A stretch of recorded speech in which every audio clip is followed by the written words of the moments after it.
In this video, I will discuss how to convert systems of linear equations into a matrix and how to get the row echelon of a matrix. There are two important matrices associated with a linear system: the coefficient and the augmented matrices. The coefficient matrix contains the coefficients of the variables, and the augmented matrix is the coefficient matrix augmented by an extra column containing the constant terms. For instance, let's consider example 2.5. We are asked to convert the given system to its equivalent coefficient matrix and augmented matrix. For the coefficient matrix, we only copy the coefficients of each equation. The coefficients of x will be written in the first column, y in the second column, and z in the third column. Always remember that order matters here. This gives us the following matrix. We have 2, 1, and -1. These are the coefficients of x variable. 1, 0, and +3 for the y variable, and -1, 5, and -2 for our z variable. We enclose these values with a square bracket. For the augmented matrix, we have the coefficient matrix, but we draw a vertical line after this. Then, write the constants after the vertical line.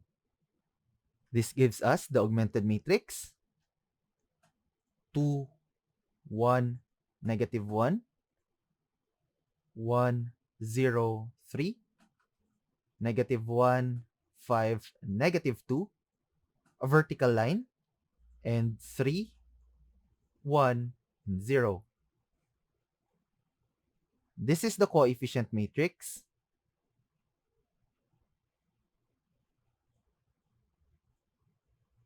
And this is the augmented matrix.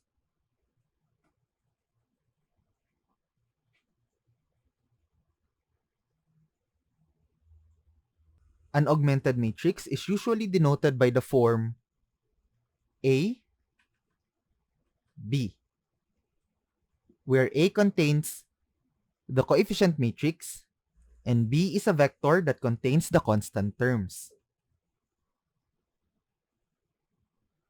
Let's introduce what a row echelon is.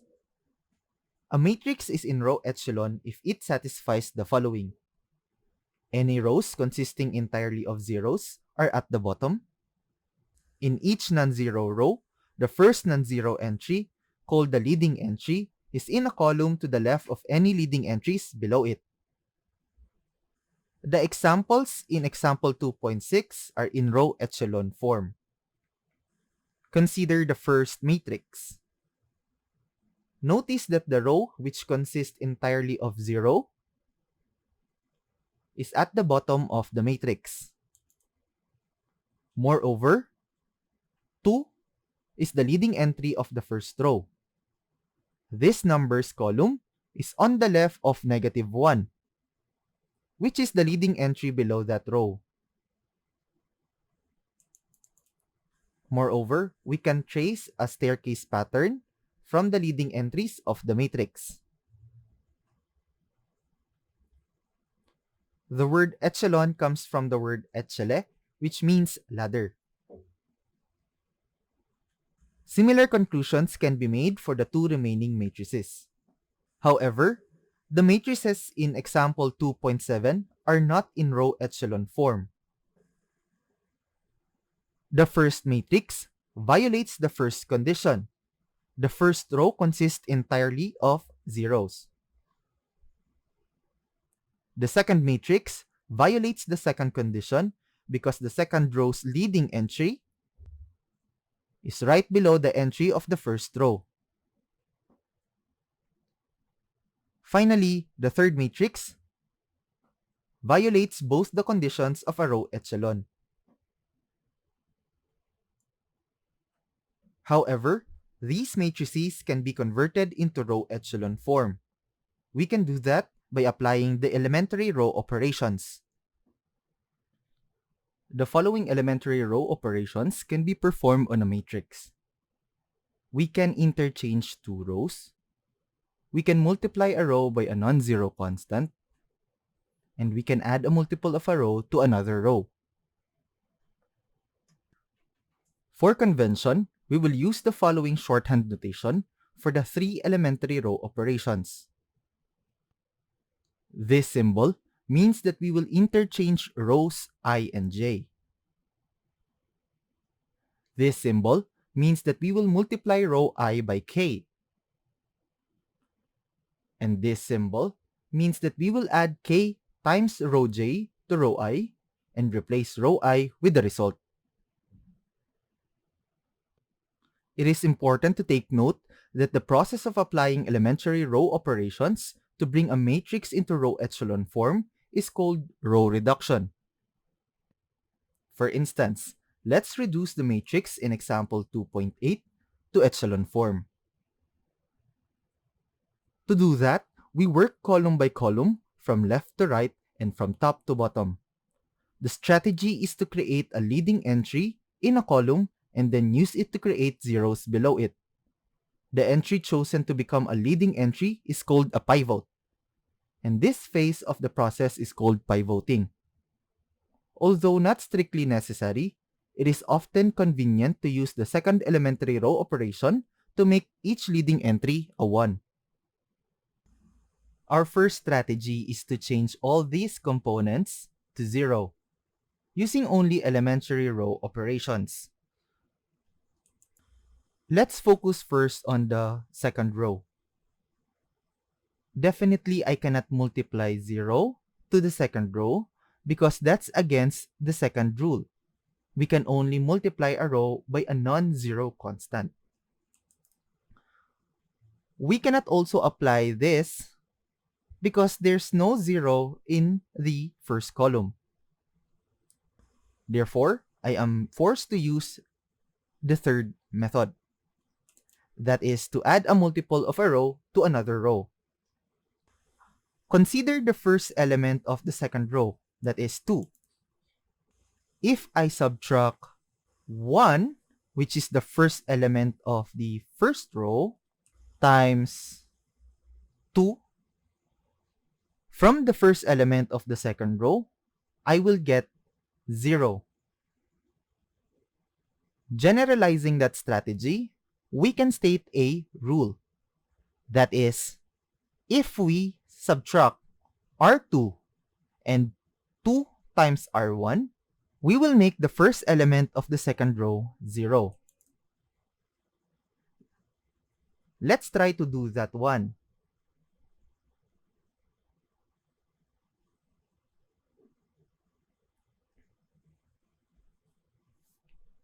Since we will not do anything in our first row, we will simply copy all the components.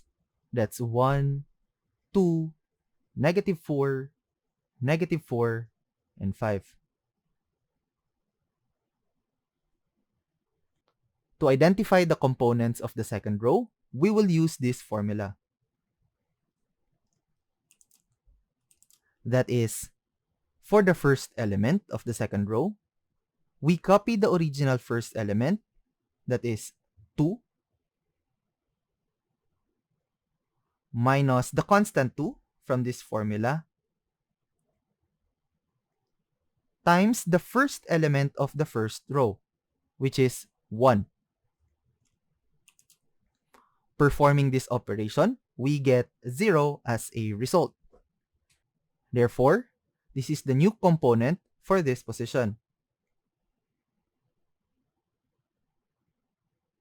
For the second column of the second row, we still use the same formula, but we copy the second column from the second row. That is 4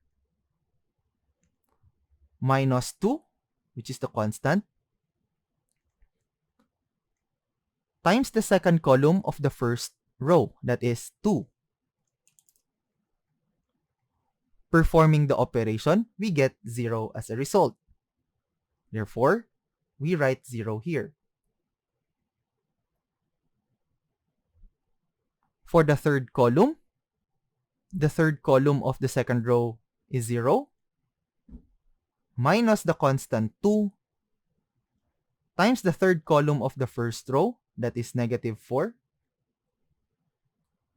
Performing the operation, we have 8.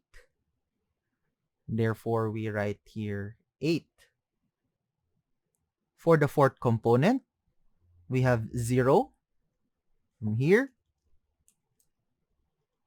minus 2 based on our rule. And the fourth column of the first row, which is negative 4. Performing the operation, we get 8 also. And finally, for the last element of our second row, we copy the last element of the original matrix, that is 2 minus 2, which is the constant, times the last component of the first row, which is 5. Performing the operation, we get negative 8.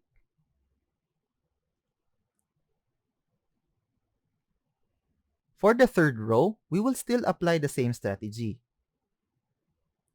We will try to find now an expression that will give us 0 for the first element of the third row. Notice that if I perform this operation, that is the first component of the third row, minus 2 times the first component of the first row, we get 0 as an answer. Therefore, the rule that we will use to generate the new components of the third row is the following. The components of your R3 minus 2 times the component of your R1. So we will write it here.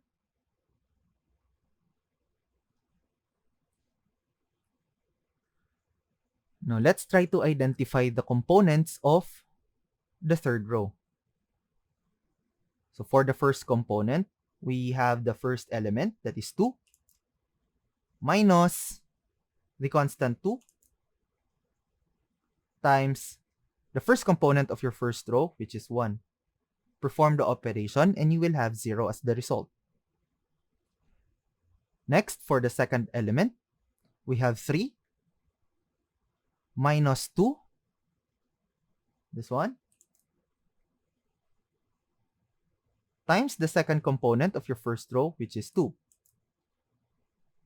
And that is equal to negative 1. For the third component, we have 2, which is the third component of the third row, minus 2, which is this one, times the third component of your first row, negative 4.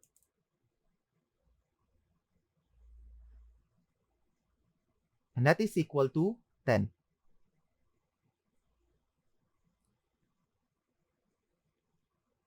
For the fourth component, we have the fourth component here, which is 1 minus 2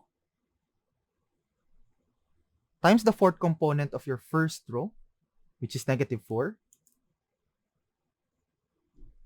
Perform the operation and you will get 9 as an answer. And for the final component of the third row, we have 5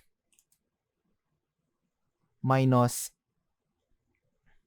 2 times the last component of your first row, which is 5. Perform the operation and you will have negative 5 as an answer. Again, for the fourth row, we need to have 0 here. So we need to find an expression that will allow us to do so.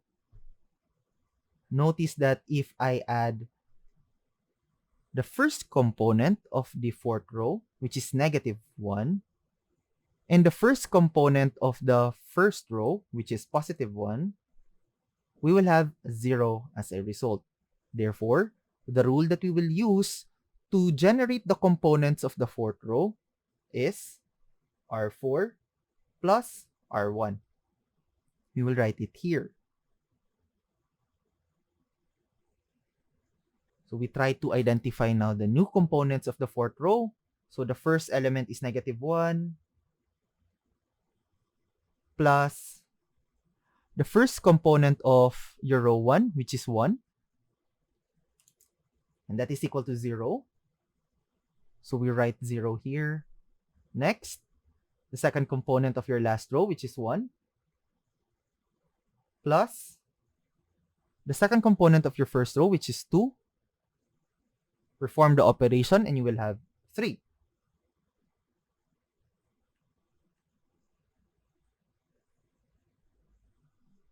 Next, we have 3 as the third component,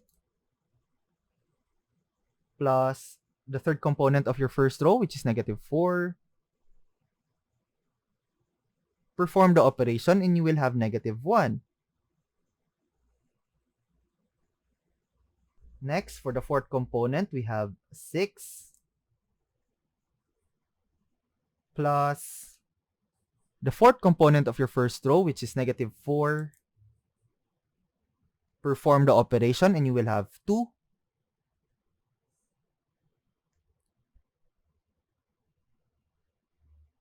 And for the last component, we have 5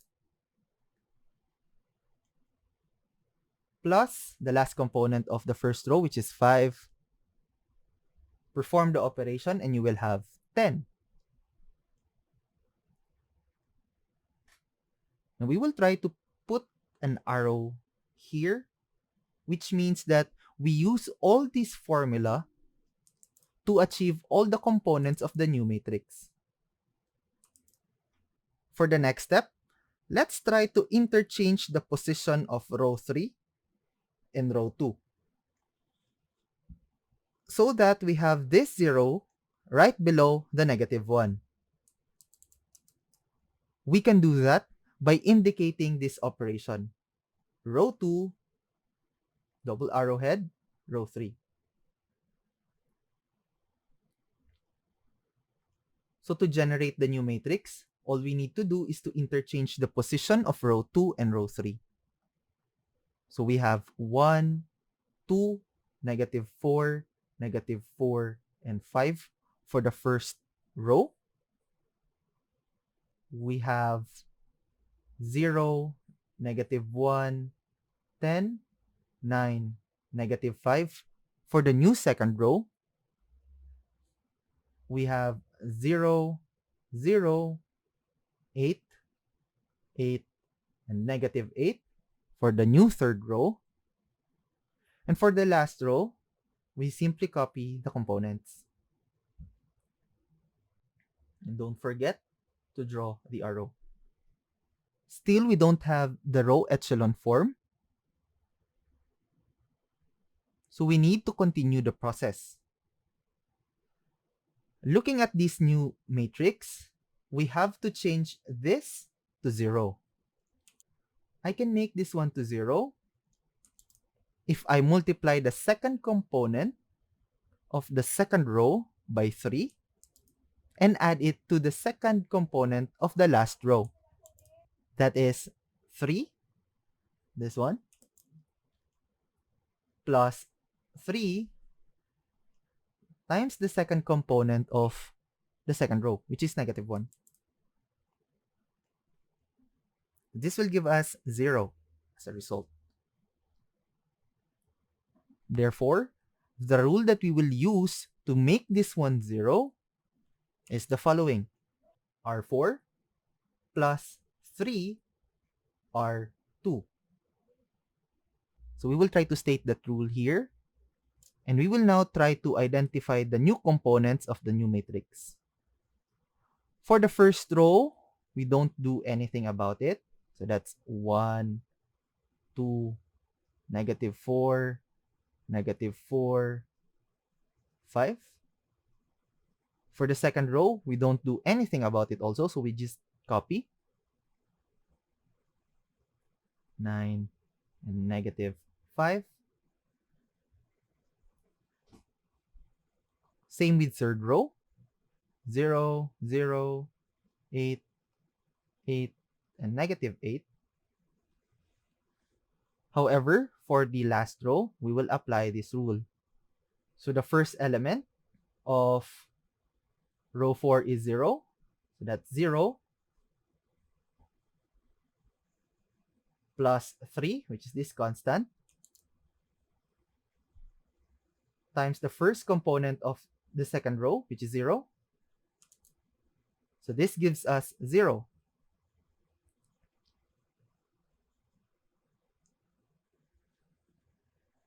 For the second component, we have 3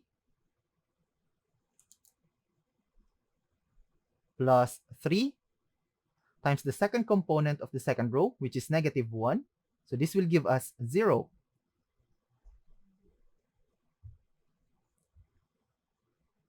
For the third component, that's negative 1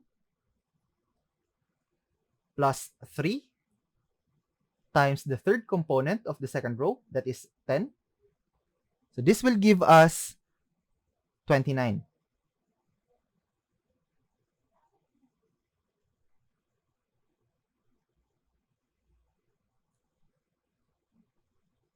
For the fourth component, we have 2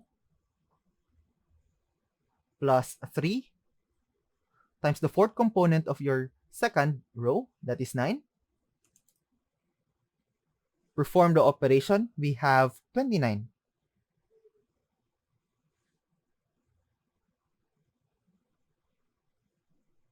And for the last component, we have 10 plus 3 times the last component of the second row, which is negative 5. Perform the operation and you will have a negative 5.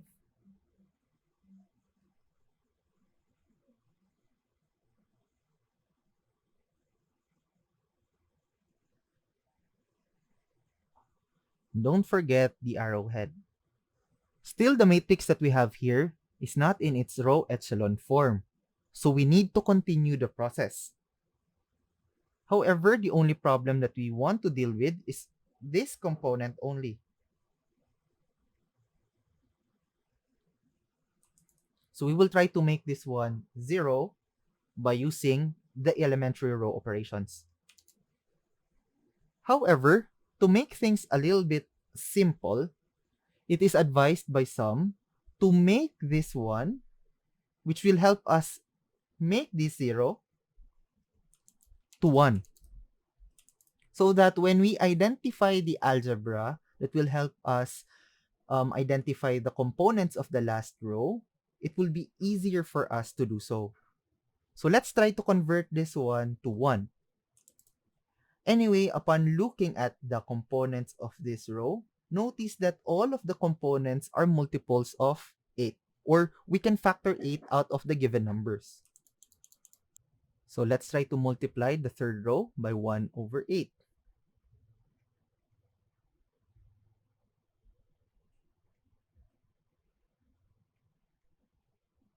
For the first row, we don't do anything about it, so we copy.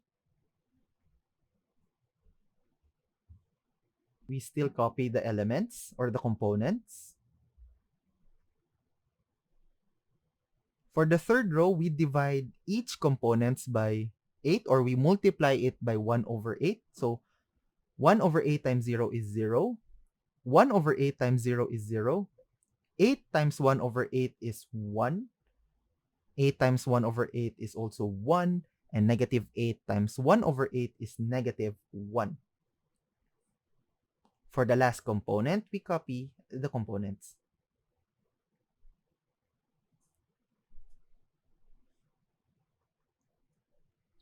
Again, our objective is to change this one to 0.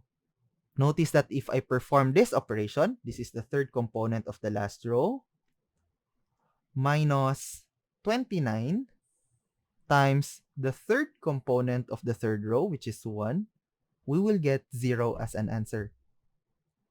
Therefore, the rule that we want to apply to change this component to 0 is R4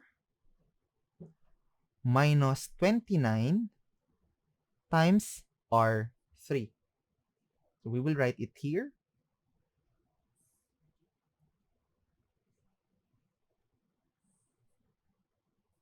And we will try to identify now the components of the new matrix. For the first row, we will not do anything about it but copy. Same with the second row.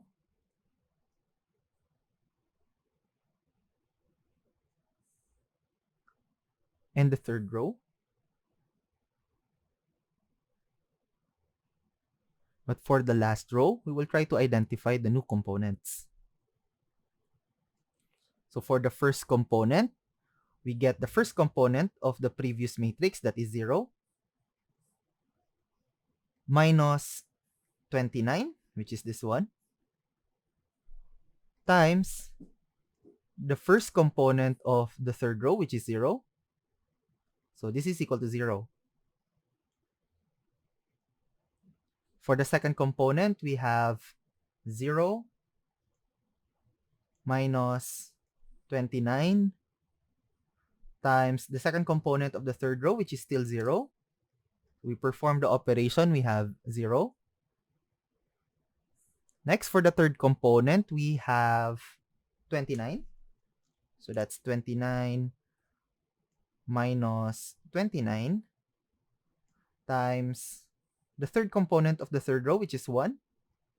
Perform the operation and you will have 0. For the fourth component, we still apply the same process. That is 29 minus 29 times the fourth component of the third row, that is 1. This is also equal to 0. And for the last component, that is negative 5 minus 29 times the last component of the third row, which is negative 1. So this is equal to positive 24.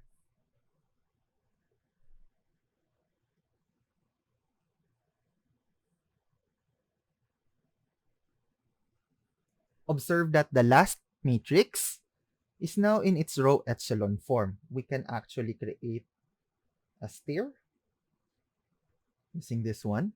So this satisfies the description of a row echelon form. Therefore, we stop the process and say that this matrix here is the row echelon of this matrix. Now, elementary row operations are reversible. That is, they can be undone. So basically, from this matrix, we can go back to the original matrix by performing elementary row operations. Well, technically, we will try to backtrack that process. Thus, if some elementary row operations converts A to B, there is also an elementary row operation that converts B into A. Thus, matrices A and B are row equivalent if there is a sequence of elementary row operations that converts A into B. So, this matrix here is equivalent to this matrix, to this matrix, to this matrix, this matrix, and to this matrix.